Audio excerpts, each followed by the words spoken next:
قبل شهرين مستحيل كنت اقدر اجي لهان. المبنى مش متبقي منه شيء ابدا ابدا. نحن وبنص السوق كمان في مبنى مدمر. خلونا هلا نكفي كرمال نروح ناكل. متواجد حاليا بالمنتصف بين التاريخ اللي ما بينمحى والتاريخ اللي عم بيحاولوا يمحوه وما راح ينمحى. هاي الصفيحة بعد ما استوت ما في شيء بيثبت لكم انه هني كان في حرب ابدا غير يمكن المباني المدمره. وحاليا نحن طالعين على اكثر مكان مشهور بكل القلعه واكثر مكان بتشوفوه على الصور. هلا رح نروح ونشوف الاجواء جوا.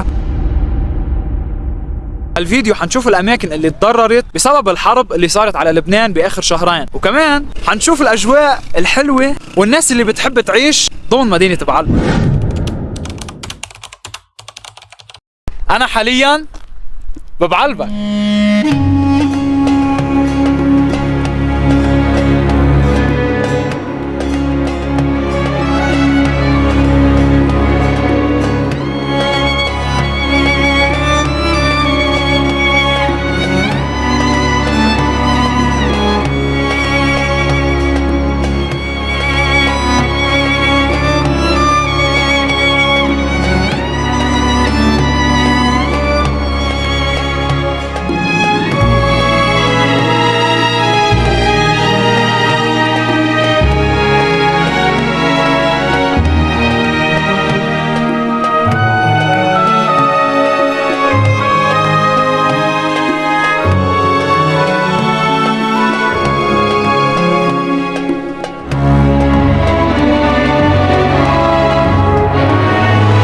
الشعب اللبناني شعب جبار، شعب مقاوم، شعب قادر يتأقلم مع أصعب الأمور اللي ممكن تصير، وأصعبها كان هيدي الحرب اللي قطعت على لبنان من شهرين. فكرمال هيك رح نروح على بعلبك على المدينة ونفرجيكم الأجواء ونفرجيكم الناس من بعد شهرين من الحرب. حاليا متواجدين ببعلبك بعد شهرين من انتهاء الحرب اللي صارت على لبنان واللي كانت مدتها كمان تقريبا شهرين.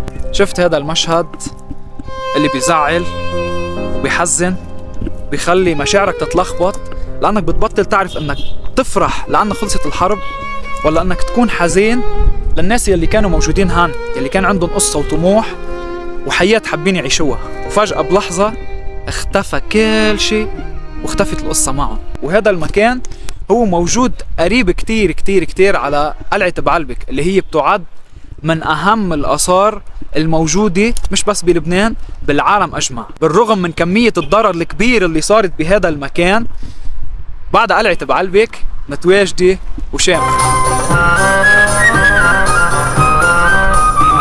على بعلبك أكيد في شغلتين لازم تعملهم دايما: تزور القلعة وتاكل صفيحة بعلبكية. واللي ما بيعرف شو يعني صفيحة بعلبكية أو ما بيعرف شو يعني صفيحة بشكل عام، خليكم معنا، رح نروح ونشوف كيف تنعمل الصفيحة وناكلها ونعطيكم رأينا بالصفيحة البعلبكية المشهورة. حاليا نحن رايحين على قلعة بعلبك، في مشي شوي من مطرح ما كنا عم نصور لكم. من هن بتنزلوا على القلعة، شوفوا الأجواء حوالين القلعة، في قهاوي، قعدات. صديقنا حمودي اللي مرافقنا بالمشوار اليوم، بتلاقوا هيك قصص على الطريق بينباعوا، كوفيات من كل الأنواع، وفيكم كمان تلاقوا مجسمات عن قلعة بعلبك مصغرة واشياء حرفية قديمة ونحاس. طبعا قبل ما نفوت على قلعة بعلبك بتشوفوا اشياء من الآثار الرومانية اللي بنينا واللي هي تابعة لقلعة بعلبك كمان.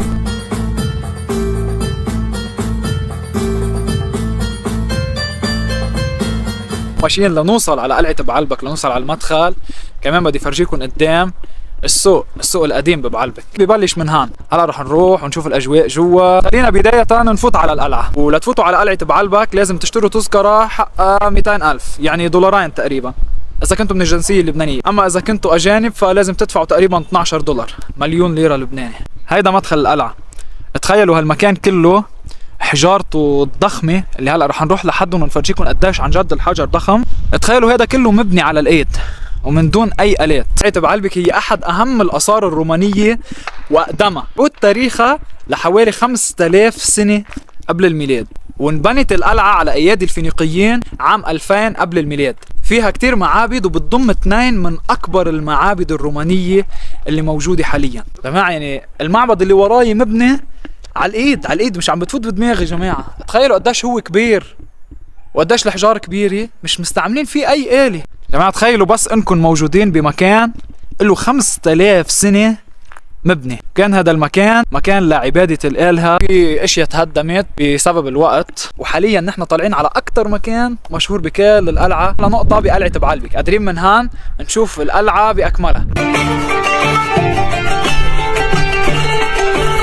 وهلا رح نروح لجوا خلف هذا الحيط اللي انتم شايفينه او هذا المكان، في كمان معبد. واذا وصلتوا معي بالفيديو لهان اعملوا لايك واشتراك، وحطوا لي بالتعليقات اذا عجبكم الفيديو لحديت هسه، وين حابين نروح وصور لكم. وهون وراي حاطين بعض الاثار اللي لقوها بضمن قلعة بعلبك وبدهم يحافظوا عليها، فما فينا نفوت لجوا. ما بعرف ليه، فايت عليها مرة بحياتي. حاول صور لكم من هون من برا، يعني في هيك قصص.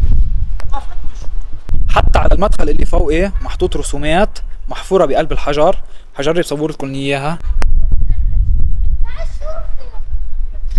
طبعا كان الاله تبعهم يكون متواجد فوق، بتوقع كان اسمه بعل اله الشمس. فلينا من القلعه ورايحين لناكل، لانه للصراحه خورنا جوع. وطبعا مثل ما وعدناكم رح ناكل السفيحه البعلبكيه ونفرجيكم كيف بتنعمل. حاليا صرنا بسوق بعلبك، واخيرا نحن وصلنا على سوق بعلبك.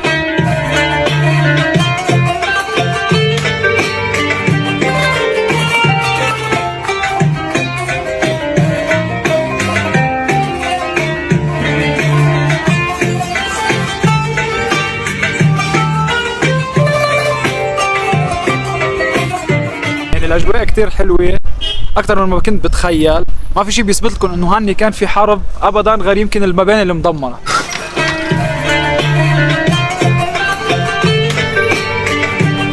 ملاحم على اليمين على الشمال.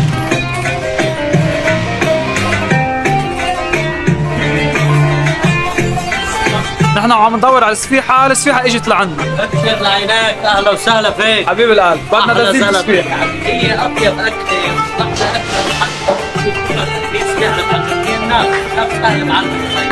يلا هلا بناكل وبنحكم.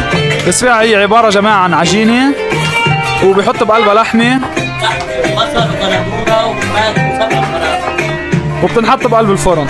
هيدي اللحمه. يا عين يا عين. فرن الزهراء جماعة، اللي بيحضر الفيديو وبيجي على بعلبك ما يضيع الفرصة وما ياكل من عنده. سوبر اكسترا. يا عين يا عين. اهلا وسهلا بالشباب. حبيب قلب. هلا بيجي دور للزايد. وهيك بتكون صارت السفيحة بقلب النار. هاي السفيحة بعد ما استوت مع حامض. خيكم حمودي مش قادر يتحمل من الريحه والطعم، ينطر لنوصل لمطرح نقعد فيه وناكل. وانا للصراحه بقاش متحمل انطر، الريحه شي بشق القلب. شوفوا كيف شكلها جماعه. ايه بثهي. بسم الله. شو رايك؟ بعمل كل هذا الدور، شو رايك؟ والله شي بشق، شي بشق القلب. طلع سعر دزينة السفيحة يعني 12 قطعة 200,000، يعني تقريبا $2.25. نحن اشترينا بس 12 قطعة تسكيت الجوع. لكنا رحنا على مطرح اكلنا فيه وقعدنا وريحنا شوي، لانه قلنا من الصبح عم نمشي. نحن وبنص السوق كمان في مبنى مدمر. خلونا هلا نكفي كرمال نروح ناكل.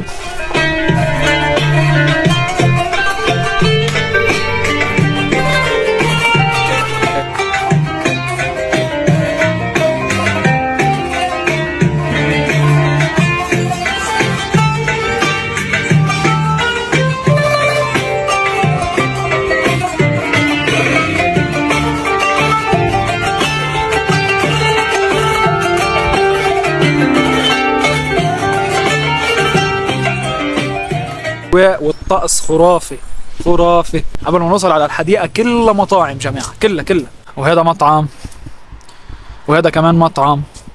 وطبعا كل ما نحن ماشيين على الطريق بتشوفوا كتير مباني مهدمة، وبعد ما لحقوا يشيلوا الردم ويعمروا. اخيرا وصلنا يا جماعة، حنفوت ونصور لكم جوا. شوفي طبعا الحديقة اللي خبرتكم عنها بالصيفية بتكون مليانة ناس، مليانة، بيكون كلها فيها كراسي، طاولات، قصص، حتى فيها مثل دكاكين صغيرة في يشتري واحد اي شيء بيخطر على باله، العاب للاولاد، اكل شرب. بس حاليا الاجواء شتوية، ف يعني فيها شوية ناس بس كمية قليلة. قبل شهرين مستحيل كنت اقدر اجي لهان بسبب الحرب، لانه من اكتر المناطق اللي تضررت بالحرب واللي كان عليها قصف قوي هي منطقة بعلبك، فكان من المستحيل انه حدا يخاطر بحياته ويجي لهان. وحاليا واخيرا خيكم حمودي كنطرني لاقيك كنطرني. ما عاد فيني خيي، ما عاد فيني.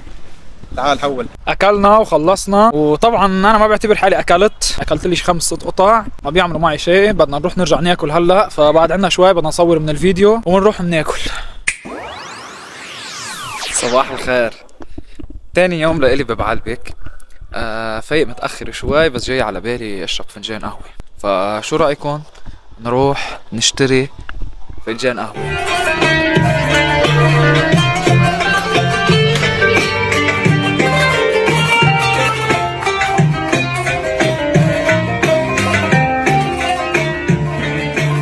اشترينا فنجان طلع حقه 35,000، يعني حوالي 40 سنت، يعني اقل من نص دولار. قهوة الاكسبرس معروف تجي فيها شفة، ما بعرف اذا مبينة عليكم، بس بتكون تقيلة بشكل مش طبيعي وكتير طيبة. بتنعمل على مكنة الضغط، حط لكم الفيديو كيف بتنعمل.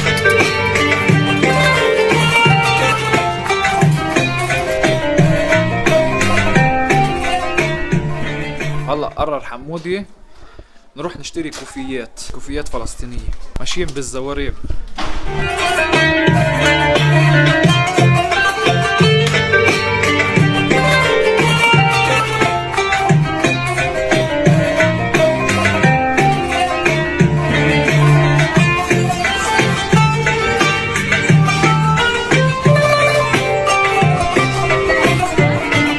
هاو الكوفيات يا جماعة، في اللي بتجي مع شراشيب هيك، في اللي بتجي مع الوان علم فلسطين، وفي العادية.